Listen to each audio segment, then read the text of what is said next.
हर दावत में खाई जाने वाली बहुत ही फ़ेमस सी ये सैलड है और होटल पे जब आप जाते हैं तो वहाँ पे भी आप यकीनन इसको ऑर्डर करते होंगे, बहुत मज़े की लगती है। बहुत कम सब्जियों में और बहुत कम टाइम में ये बन जाती है। अगर चीज़ें आपके पास अवेलेबल हों तो बहुत ही आराम से बन जाती है। बिस्मिल्लाहिर्रहमानिर्रहीम, अस्सलाम वालेकुम। कैसे व्यूअर्स आप सब? उम्मीद है कि आप सब खैर आफियत से होंगे। आज हम बना रहे हैं रशियन सैलड। इसके लिए जिन जिन इंग्रेडिएंट्स की ज़रूरत है उसमें सबसे पहले हमें चाहिए सेब मैंने इस तरह से काट लिए हैं।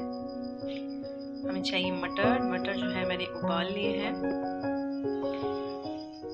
आलू चाहिए, आलू भी क्यूब्स की शक्ल में काट लेने हैं, काट के बॉईल किए हैं। कॉकटेल हमें चाहिए मायोनीज़ 1 प्याली, आइसिंग शुगर, सफ़ेद मिर्च, काली मिर्च भी आप यूज़ कर सकते हैं, और हमें चाहिए उबली हुई गाजर भी हमने इसी तरह से कटिंग कर ली। आइए चलते हैं अपनी रेसिपी की तरफ। सबसे पहले हम इसमें डाल देंगे बॉईल किए हुए आलू हमने लिए हैं। डाल देंगे सेब, 1 प्याली हमने सेब ले लिए थे, 1 अदद सेब। आधी प्याली हमने मटर ले ली है जिसको हमने बॉईल कर लिया है। कॉकटेल हमने 1 प्याली ले ली है। गाजर हमने 1 प्याली ले ली है, मज़े की लगती है इसमें। शुगर, आइसिंग शुगर अपने मुताबिक आप डालिए, ठीक है, मीठा है, कम या ज़्यादा आप कर सकते हैं।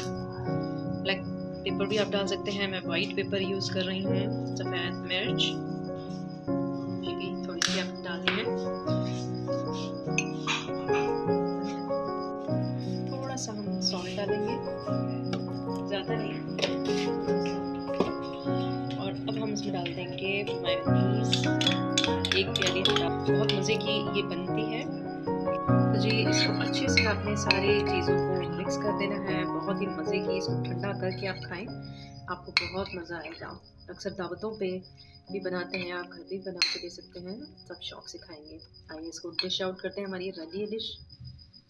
जी देखें, झटपट सी हमारी रशियन सैलड तैयार है बिल्कुल।